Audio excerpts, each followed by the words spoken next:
Hansı plan bəndləri mətnin eyni tərkib hissəsinə aiddir? Mozartın təsis olunması təbii ki, mətnin birinci abzasına aiddir. Giriş hissəyə aiddir. 1971-ci ildə bu jurnal təsis edilmişdi. Kinojurnalın ilk filmi. Cavabımız elə 1 və 2 olacaq. Çünki həmçinin ikinci fikirdə kinojurnalın ilk filmi də məhz birinci abzasda əks olunmuşdu. Burada qeyd olunub ki, hörmətli alim yoldaşlar adlı qısa metrajlı bədii süjet olub.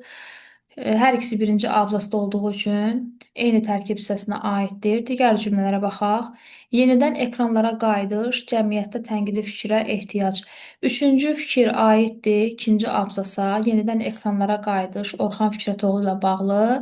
Digəri isə aiddir nəticə hissəsinə. Mətnin sonunda qeyd olunur ki, cəmiyyətin tənqidi fikrə böyük ehtiyacı var.